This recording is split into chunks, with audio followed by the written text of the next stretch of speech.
નમસ્કાર, આપનું હાર્દિક સ્વાગત છે એજ્યુકેશન ગુજરાત ચેનલમાં. આજે આપણે ધોરણ 8માંના ગુજરાતી વિષયનો ચોથો પાઠ અષાઢે આ પાઠનું સ્વાધ્યાય પોથીનું સંપૂર્ણ સોલ્યુશન વિડીયોના માધ્યમથી શીખવાના છે. જે પાઠના લેખક છે ઉષ્ણસ. ચેનલ પર જો નવા આવ્યો હોય તો ચેનલ સબસ્ક્રાઈબ કરો. વિડીયો ગમે લાઇક શેર કરી દેજો.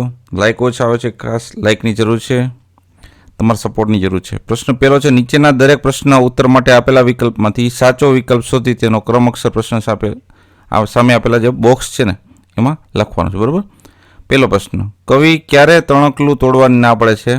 તો એ અષાઢમાં.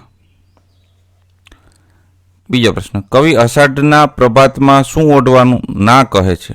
તો પછેડી. ત્રીજો પ્રશ્ન, કવિએ કોને અષાઢના પ્રભાતના અતિથિ કહ્યા છે? તો છે અજવાળાને અને વાયુને. ચોથો પ્રશ્ન, કવિ પરોઢીએ આંગણામાં શેના કેરું ફૂલ ઉગ્યા કહે છે? તો એ છે ફાગણ. પ્રશ્ન બીજો છે, કૌંસમાંથી યોગ્ય શબ્દ પસંદ કરી ખાલી જગ્યા પૂરવાનો. પહેલી ખાલી જગ્યા, અષાઢે ખાલી જગ્યા ના તોડવા જોઈએ. તો તણખલું. તણખલું. બીજું, એની પતિની ખાલી જગ્યામાં પોઢીએ જી. તો પીમળ. ત્રીજું, પ્રભાતે ખાલી જગ્યા ના ઓઢીએ. તો પછેડિયું. ચોથું, આવ્યારે ખાલી જગ્યાના તરછોડીએ જી. તો અતિથિ. પાંચમું, મારે ખાલી જગ્યા ઉગવું એ પરોડીએ જી. તો આંગણીએ. છઠ્ઠી ખાલી જગ્યા, પ્રથમ ખાલી જગ્યા શું મુખ ના મોડીએ જી. તો મળિયા. ત્રીજું છે, નીચેના વાક્ય ખરા છે ખોટા જણાવો. પેલું, કવિ અષાઢમાં તણખલું તોડવાનું કહે છે, આ વિધાન ખોટું છે.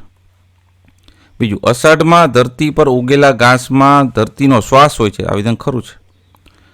ત્રીજું, કવિ અષાઢના પ્રભાતમાં પછેડી ઓઢીને છૂવાનું કહે છે, આ વિધાન ખોટું છે. ચોથું, આપણે પરસ્પર મળેલા માનવ પ્રેમનો આદર કરવો જોઈએ, તો વિધાન ખરું છે. પ્રશ્ન ચોથો છે, નીચેના પ્રશ્નનો ઉત્તર એક એક વાક્યમાં લખો. પહેલું, અષાઢ શરૂ થતાની સાથે જ ધરતી પર શું થાય છે? તો જવાબ છે અષાઢ શરૂ થતાની સાથે ધરતી પર ઘાસ ફૂટી નીકળે છે.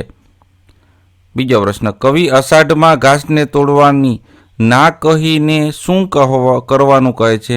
તો જવાબ છે કવિ અષાઢમાં ઘાસને તોડવાની ના કહીને તેની પાંદડીની સોડમમાં પોઢવાનું અને તેને માણવાનું કહે છે.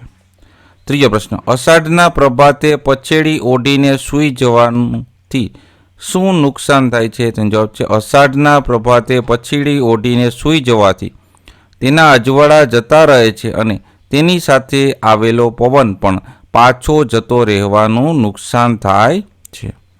ચોથો પ્રશ્ન, કવિ ફાગણના ફૂલના રૂપક દ્વારા શું સંદેશ આપે છે?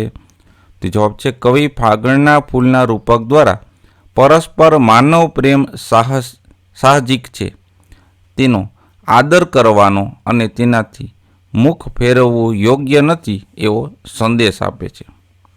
પાંચમો પ્રશ્ન, આવેલા અંજવાળા જાય એવું કેમ કહેવાયું હશે? તેનો જવાબ છે જો ઊંઘી ગયા તો આવેલા અંજવાળા જાય એવું કહે છે. છઠ્ઠું, અતિથિને કેમ ન તરછોડવા જોઈએ? તેનો જવાબ છે અતિથિ ભગવાનનું રૂપ છે, તેથી તેને ન તરછોડવા જોઈએ. સાતમો પ્રશ્ન, મુખ ફેરવવું અને મુખ ફેરવ્યું એમાં શો ફેર છે? તેનો જવાબ છે મુખ ફેરવવું એટલે નફરતથી આડું જોવું અને મુખ ફેરવ્યું એટલે કે ધ્યાન ન આપવું. આઠમો પ્રશ્ન, કોને ધરતીના શ્વાસ કહ્યા છે? તેનો જવાબ છે ધરતીમાં ફૂટતા ઘાસને ધરતીના શ્વાસ કહ્યા છે. પ્રશ્ન પાંચમો, આપેલ પંક્તિનો નજીકનો અર્થ નીચેનામાંથી કયો છે એની સામે રાઈટ કરવાનો છે. પેલું, પ્રભાતે પછેડિયું ના ઓઢીએ જી, એ જી આવ્યા અજવાળા જાય.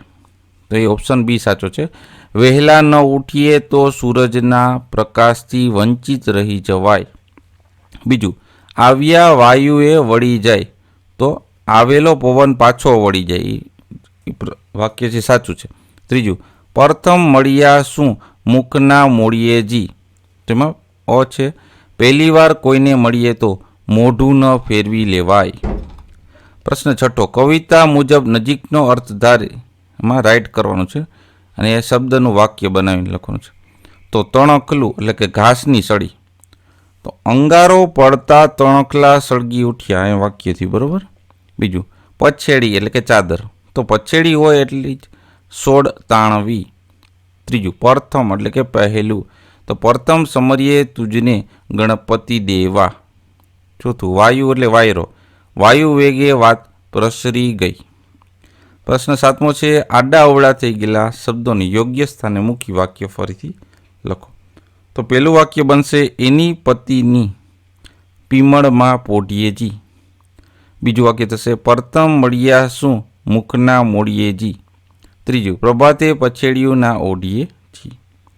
8મું આપણે જોડણી છે જે સુધારવાની છે, ખોટી જોડણી જગ્યાએ સાચી જોડણી. તો સાચી જોડણી આ રીતના લખાય પતિ, પીમળ, પછેડી, અતિથિ, આંગળી અને મુખ.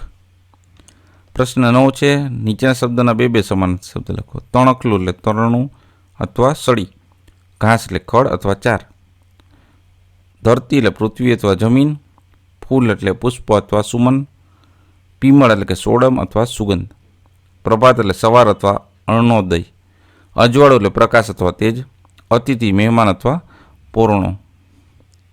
પ્રશ્ન 10મો છે નીચેના શબ્દોના વિરુદ્ધાર્થી શબ્દ લખો.